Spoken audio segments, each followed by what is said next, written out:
All right, so I'm going to go in Yes. 3, 2, 1. All right, guys.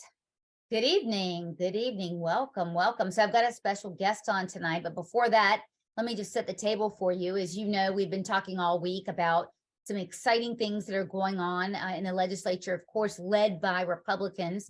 One of them is a parental rights bill that came out early on. We're keeping an eye on that. We're watching that. And of course, it would prevent a lot of what we see of the grooming in the classrooms. We're not happy in that this prohibits the sexual politics presenting of that from K to 4th grade. We are advocating pre-K to 12, but we'll see what happens. Also, the Girls in Sports Act, there were 2 Senate bills that came out on that, 1 House bill. We'll talk a little bit about that, as well as the anti-chemical castration and mutilation bills. And there are 2 in the Senate on that one, and then 1 in the House. And so what it tells me is this bolus of bills coming out of the Republican Party in Raleigh, it tells me that they're starting to get serious about preventing all these dangers to children. We wouldn't have to make these laws if we weren't in a war with people that are crazy. We don't want to be in that war, but we have no choice. So here we are. So without further ado, I want to bring on a very special guest from Against Grooming, North Carolina. You've probably heard of the national group. There is a North Carolina group led by Mr. Bryan Talbert. Hello. Hey, Sloan. How are you? I'm doing good. How are you? Good. So much to cover, you see from my intro. But before we do that, you and I were talking off camera about this patently ridiculous story that influencer Ollie London tweeted out. So I'm going to play that now, and then I want you and I to get into it. So let's go. All right. So we can tell that the girl on the left belongs there. The dude on the right does not. This is what one of the most prestigious ballet companies in the world is, the Royal Ballet, right? And trans, I guess, has been participating for the last couple of years.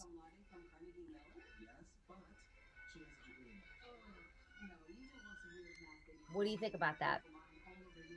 Oh, I'm sorry. I thought you were. Well, I look at it this way. I look at all the girls that have actually worked all their lives to become part of this school, and that's their, their goal in attending this. And all of a sudden, out of the name of inclusion, they're going to include a 6'3" male to let them know they're with it. And but the disgusting part to me was watching all these girls that have worked hard and everything come over and grab the flowers. Each one of them grab a bouquet of flowers and go take it over to this man, pretending to be a female. It was just, it was like they were being forced. That's the impression I got, is they were being forced to do that. Well, it's kind of like the Women in Sports Act, and we'll talk about that in a second. But we saw, Leah Thomas, which is a dude on a platform winning, first place in a national championship. And just like you said, the girls were forced to be, again, subservient to a man. I thought Gloria Steinem and the girls, Betty Friedan et al., cleared the way for girls to at least have their own sports. And they're nowhere to be seen right now. They're nowhere to be to protect these women. It's like with the sports thing. Riley Gaines, she said, Megan Rapinoe, is that her name? She's out here championing for trans women to be in women's sports and everything. And it's like Riley Gaines said, you've already achieved your career in this, and now you're trying to stop it from all these other young girls.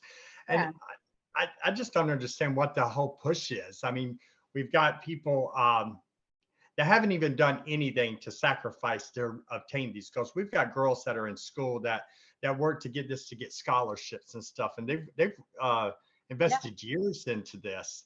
And just to have a man, just like with Leah Thompson, who ranked 400 and something in the men's division, coming in, of course he's going to be number one. I mean, just his length alone and his body, he has an advantage over the girls just by that. And then his strength, and then to go from 400 and something to number one, that tells you about there's no level playing field. No, not at all. And, as you mentioned, Riley Gaines, risked it all to be able to get her story out. Of course, not only was it traumatic for her to compete and lose against this guy, but she had to be in a locker room with him. I mean, nobody, the shock value of that alone, it's unpleasant, it's wrong, it's nasty. And I'm glad that the Republicans in the General Assembly are taking this seriously. So we've got a House bill and a Senate bill which mirror each other, and it just says, look, there are going to be in interscholastic sports 3 teams: co-ed, dudes, girls, right? We wouldn't even be here right now with this obvious stuff if it weren't for the left, and they really don't care. Then we have a third bill, which is a school transparency bill for athletics, and it's just restating the same thing again. Common sense would not have to be legislated if we weren't fighting with Marxist buffoons, because they don't care.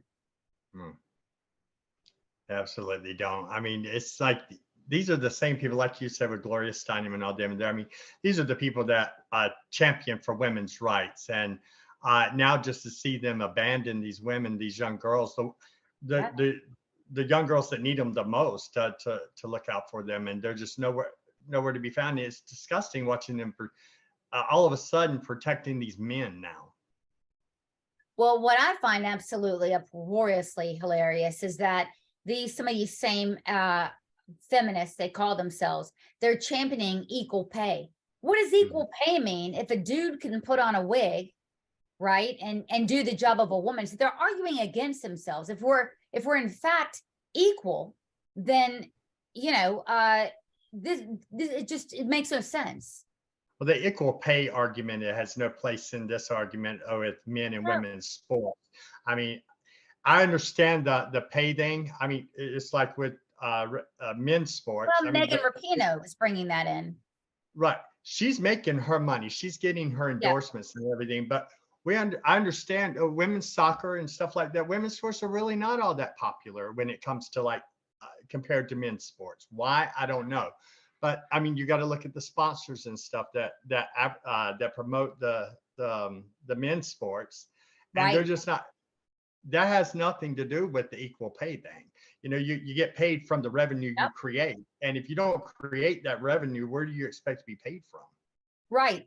Where they're making all these. I mean, obviously, when you're arguing nonsense, you're going to run into hypocrisy here. That's really the currency of the realm with the left. So that's where we are. But again, I'm very glad that the legislature has taken a stand on this. And it seems like, I mean, we're, I think, going to be the 20th state should we pass this legislation to do so. And of course, Florida leads the way. And so North Dakota just passed it today, I believe. I believe the governor just signed it in North Dakota today, protecting women's sports from K through 12. Okay, so was that what number was that? That was number 19? I'm really not sure. I think it was number, if I'm not mistaken, I think it was the 12th one this year. Okay. Just since January. So, but I'm not familiar as far as the ending of last year. Okay. But we've waited. North Carolina is actually, if you look at the map, all the states, and North Carolina is the one that does not have it yet. We're surrounded by other states that do have it. And I'm encouraged by what I'm hearing from the representatives that I've talked with in Raleigh. I'm even seeing it from Democrats. I mean, this is a nonpartisan issue, and people are on both sides are starting to come out. People are waking up. Just like, I don't know if you saw this about in Canada, where the transgender student was outside and was holding the trans flag, and he was preaching for 2 hours and everything. And all the students came out of the school when the school let out, and they all stood out there. You would think that they were supporting him and everything, and all of a sudden it was just like, the students started screaming, there are only 2 genders and all this. And one of them, I don't condone taking anyone's property from them, but they ripped the trans flag from the guy and ran off. And that shows, that's encouragement to me that these young kids are waking up. I mean, we've been told that they support this, but no one's really gone and asked the kids. People have had You know, enough. People have had enough of, you know, again, you can't even have a ballet show without having a dude there. You can't have a competition. People have just had enough of this constant encroachment. You can't be normal. They're making it so that you can't be normal. We don't wish violence upon anyone. We certainly don't condone bullying. We will defend anyone who's being bullied. But look, the bullying here, Bryan, it's happening to all of us by the trans mafia. yes, I've always, I mean, even before I got involved with Gays Against Groomers, I've always spoke out and said the radical trans agenda is one of the most dangerous agendas in the United States right now. And we're actually seeing that. We're also seeing the politicians, the media, all of them covering up for this violence and turning the aggressors into the victims. And, you know, it's just like an upside down world. Yeah, what it truly is. Now, Florida has come forth with an anti-drag show bill. Full disclosure, guys, my family owns a lot of stores on Duval Street in Key West. There are drag shows hour on the hour there, and they do not let kids in, period. I mean, you've got to be 21 even. They just don't do it, right? But this bill would prohibit drag shows for kids. My point is this, is that the drag show scene, by the way, in drag bars, they haven't really started allowing children to come in or even marketing to children until progressives got involved like a year or two ago. Is that what you've seen too? Well, I don't see it as much as the bars. I mean, the bars are pretty much staying out of this. And from my experience, you know, it's the restaurants, the breweries, Coffee all these stores. right, Yeah. this stuff. The one that, like, I mean, it's like the new Gucci bag to have a drag show at your business. And we threw a protest at East Franks in Monroe. It's in downtown. Right. And they've got a big following on Facebook and stuff, and that's because the restaurant was featured on Kelly Clarkson's show once, and that's where they got a lot of their fan base and everything. But we stood out there Saturday night in the pouring rain, 30 something degrees, and we witnessed that the popularity does not show up at that front door. I mean, there's not like, I mean, you might see like 150 people commenting on the drag show announcement, but you don't see anywhere near that number coming in to watch the drag show. But we did witness, I watched two minors. We've got that on film, two minors coming in. And then we also have appeared to be a trans kid, looked to be about 14 maybe. And the parents brought them in and left them at this bar. And then the parents leave. And I was like, you know, I said, one, you're dropping your kids off at a freaking bar. I mean, who the hell does that at 14 years old? Child abuse. You know, This is more evidence of this being child abuse. right. And we're standing out there protesting, actually standing up for the children. And one of the guys who is involved with the bar makes a little gun thing, finger gun thing to me. So when I went up and confronted him about that, I was like, you know, what do you got a gun? Is that what you're trying to say to me? You want to shoot me or something? The bouncers quickly came out, grabbed him, pushed him inside the bar and refused to let him come back out. We're causing a major disruption for this restaurant. So Yay. we're going to every 2 weeks on Saturday and Union County in Monroe. If you're around from 6 to 7, we protest at East Franks Bar and Grill. And, I love it.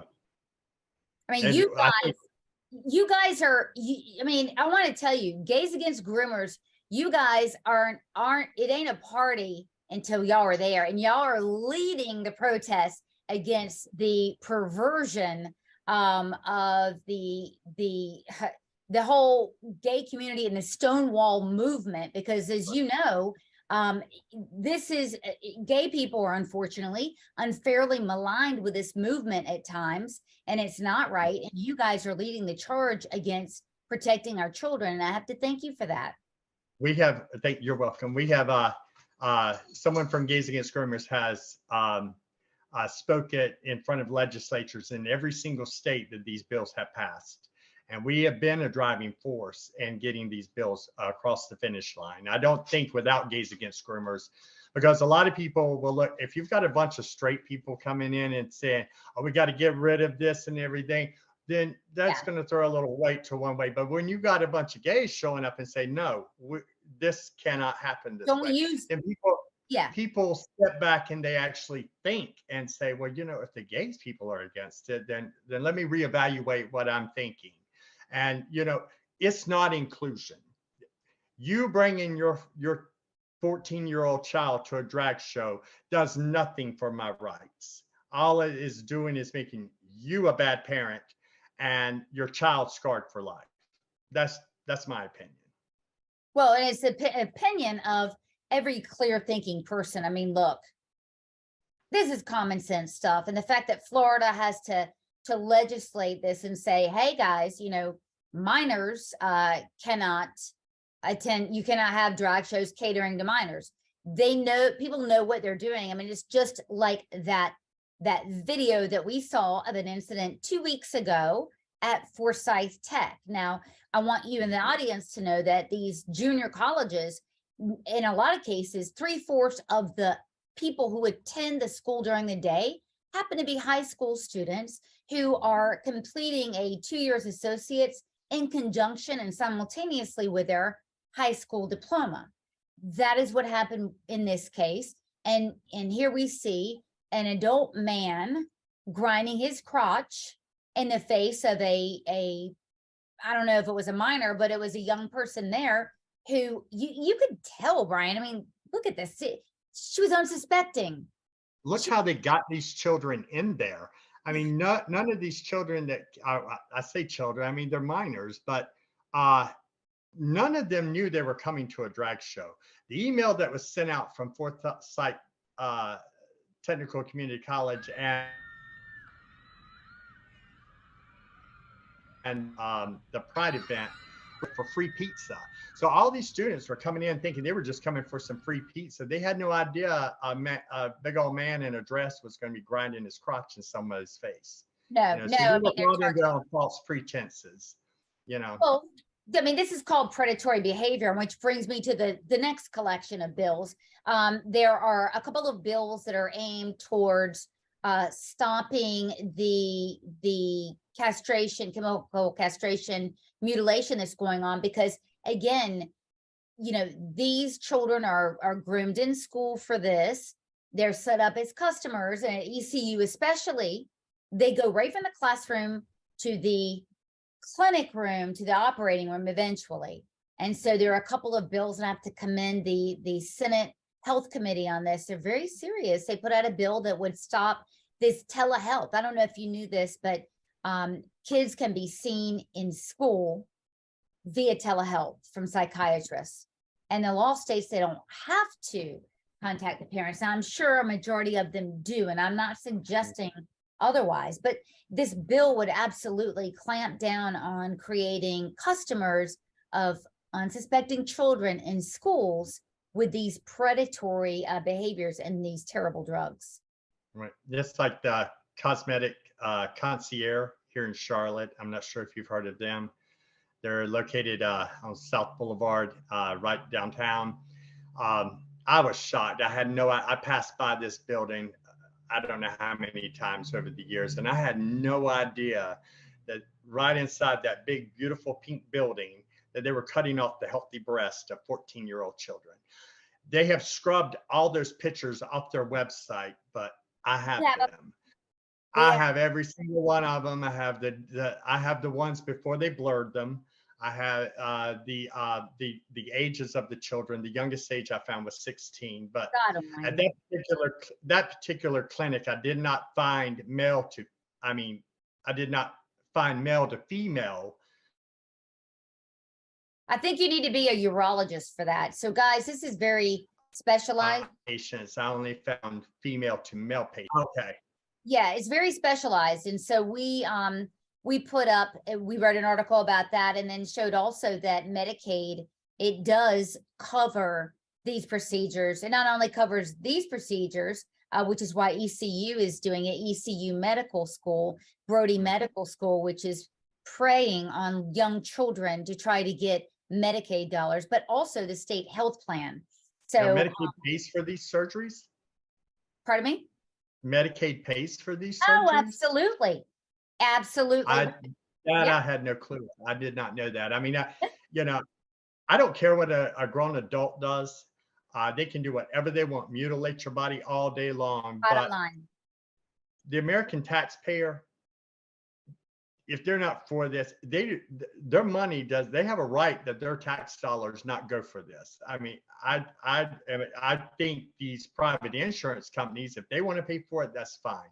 But it's just like the bill where they're trying to. They're I think it's Florida where they're